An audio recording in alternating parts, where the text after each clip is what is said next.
Ollie has chucked a pipe bomb into the landing as an avalanche of white silver spiders have come pouring down the stairs.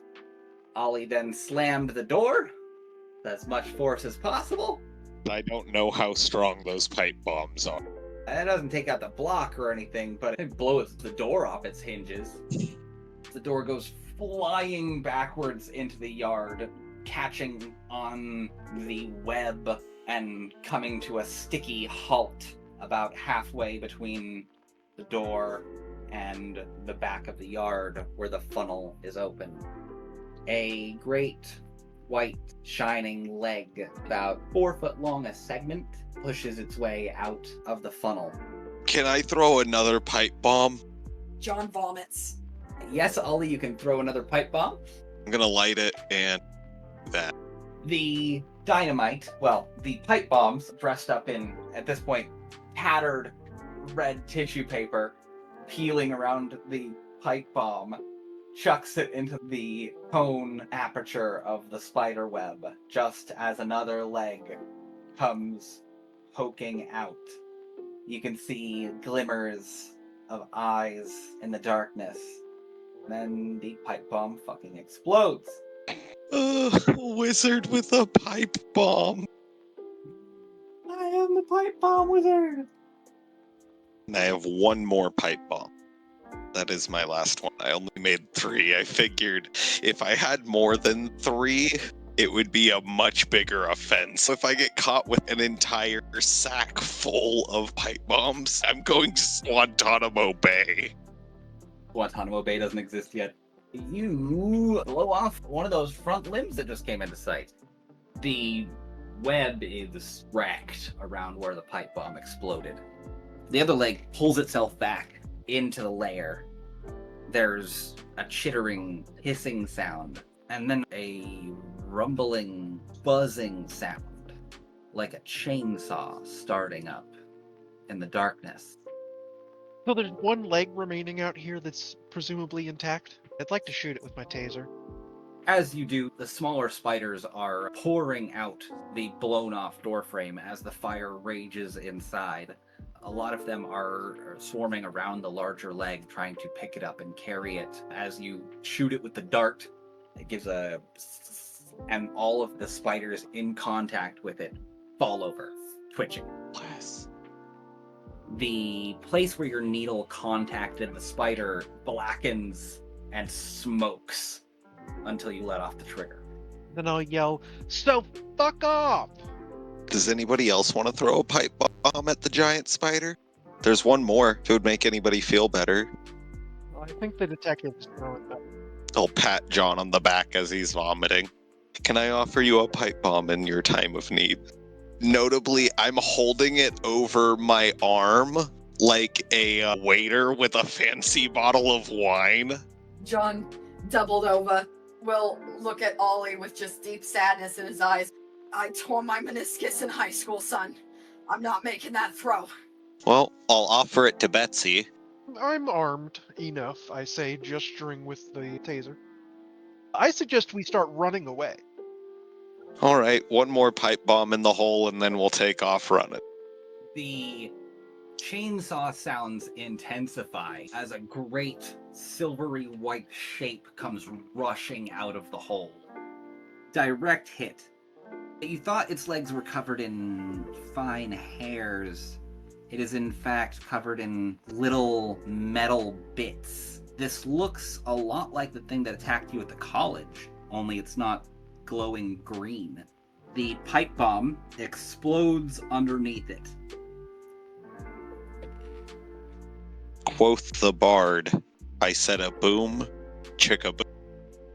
2 more of its legs blow off. One of them flies over the hedge and into the neighboring yard. The other one flies and sticks into the hedge. With a shriek and a buzz, it charges forward. Nonetheless, it has far more than 8 legs. And several of them have chainsaws on the end of them. What? Even better! The foremost legs near the quote-unquote mouth are lighting up with blue-white sparks that snap like firecrackers when they light up. It's fucking Godzilla. It's Godzilla spider. Fuck this. Fuck this. Fuck everyone. Fuck all of you. Fuck that. Can I use matter to soften the earth beneath it? I'm fine with opening up a sinkhole, but Jesus Christ, that sounds terrifying. I agree that that is the enemy. That's fucking awful. It looks damaged as hell. John is laughing maniacally. Well, it's charging at you with chainsaw hands. I'm going to run, but this is the fucking stupidest bullshit I've ever heard. Someone starts screaming for the bird kid. I love that the game where all of us are technically humans is by far the silliest game we've played. When they go to sprint away, Ollie's not actually running. I made sure that both of them took off running, and I turned back towards the spire. So I am likely the closest. I'm going all in on the casting. If I can survive this, I want to make sure that at least this thing can't go after my companions. Yelling, "Don't tell Veronica about this!" An arc of lightning shoots. Can I jump in front of it? I can take that. You manage to shove Ollie out of the way, and with a success to spare, you manage to get out of the way of the lightning bolt as well. Yes! Old man coming in clutch! The lightning bolt blasts a smoking hole in the house. You manage not to miss a step. You are shoved to the ground, but you're still facing the direction you're facing. You are still focused. I am gonna jam my hands as deep into the earth as I can get them. Just stick those fingers straight down in and call out to the gods. God who cursed me with limerick and rhyme, help me out this fucking time. Soften the earth below its feet. Turn this thing into crushed, spirity meat? Your arms plunge into the dirt and grass like water, and you hear, There once was a man accused. He had limericks and haikus confused. He thought that was fair, so wrote down a pair, and ended with both of them fused. And it's both two haikus and a limerick. I love that. Ollie is just cackling maniacally. I gave myself a point of paradox, but I figured I'll probably take more. no. No? Oh. No paradox. As the soil and rock beneath lifts itself up to try to crush the spider, you feel no paradox. Oh, we're in a pocket dimension. This thing splorches between the pieces of bedrock that you've lifted up. You slam them together around this creature. As the two pieces of stone fall back to earth with a rumble that shakes your feet, you see what remains of a squashed spider, probably 8 feet tall. Well, shit. John is going to give Ollie a high five and then immediately vomit in the opposite direction. Yep, same. I wanted to take a picture of this thing when it was alive. Can I have managed to make that snap? You got a series of pictures. You were just snapping the whole time. Perfect. Yeah, I'll make sure I get one or two of it post-splorch. We should make a scrap. I make a magazine, sir. There are spiders converging on this. Can we run around the side of the house, or am I right? We're trapped in a pocket dimension. You can run around the side of the house. There is a wooden fence made of 2x4s. It's got one of those little lifty latches from the back, and you step out into the front yard. A silver light permeates everything, and the moon in the sky seems much closer than it used to, like a dinner plate hanging above you. You're so fucking dead. There are spiders all around the house, bringing in bits from corners and shadows, trying to build up the house just as it burns down. Ollie will look over at Betsy and say, mention I fucking hate spiders. I'm not a fan either. Betsy, your car is not there. Is the police car there? No, it is not. Is there a police officer at the front door? Wait, There is not. wait. Are there any cars at all? Oh, In front of some of the houses, you can see cars. Not many, but they're there. Detective, would you let us into this car so we can leave? I say as I walk up to a car. You hear a braying noise and a few clops as a rust-brown mule wanders over from where it was eating the neighbor's grass. Concerning, but not a vehicle I'd like to ride. It this point- headbutts you. Not enough to do damage, but it headbutts Betsy. At this point, John is so broken he will get down on all fours and bray back at it. It looks aggrieved. Detective, the car! Just give me the key, Detective. I'll drive. John will hand his keys over. He has not stopped laughing in between the vomiting. This is the most fun he's ever had. He's pretty sure there's shit in his pants. He's also crying. The donkey is following Betsy over to the car. I will follow the donkey. Is tugging on Betsy's jacket.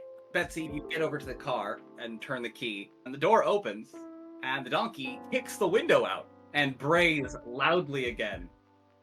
Okay, fine, I say, before I get into the car and I look at this donkey and say, what do you need, buddy? It looks at you in disbelief. It brays at you again. Eeyaw! I don't speak that. May I telepathy with this ass? It will nudge at your camera and then turn around and give a eeyaw. Betsy, I think it wants you to take a picture.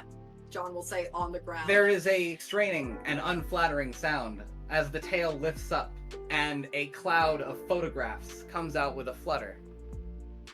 Are you telling me the donkey just shit pictures? Yes, well, forwarded pictures. If solid matter comes out, it's a shit. not if you don't tell anybody. Shorted pictures. I'll pick up one or two of these pictures. We witnessed it. That was vulgar. They are not dirty in the slightest, and they are the pictures you took on your camera. Of the cyber demon and such? Interesting. It brays at you again. I'll take a picture of the donkey. It hurriedly tries to pose. No, I wait for it. If it starts moving, I say, take your time. I'll get my focus really right on this picture of this photo-shitting donkey. After you take a picture, it goes back to headbutting you. You notice that it has a bridle. Not a bit, but a bridle. And at this point you notice a small emblem on the bridle. It is lined with little blue symbols that look like a man in a wheelchair. It looks like handicap symbols. Yes, it does. I sigh dramatically. I have an unfortunate feeling that somehow this donkey is my car. I slap it on the butt like I'm trying to get into the trunk of the car. I don't know. I'm not touching the batole, but I will. For science. Touching the batole. That's where you put the trunk key. and I think about how I really wish I had my second skin out of the car so I could put it on. As you slap its flank, it does pop open to have a weird cavity inside of it. Your tire iron and your spare tire and stuff like that is still in there. Okay. Well, I put all the photos that got spilled on the ground back inside the donkey's ass. You see there's a stack of undeveloped Polaroids. I shake my head, sigh, and close the rump of this beast. Before taking the bridle, well, I guess we're walking unless you know how to ride a horse. Couldn't have been that hard if Jesus did. The donkey brays happily and follows along behind Betsy. John is just standing still, staring into the horizon. I have no idea what happened to my car. Why my car is a donkey now, I have no idea. The second I walked in and fucking Dizzy was describing spiders. Goddamn fucking everywhere spiders. Everywhere. It's because you care about your car a lot. I do care about my car.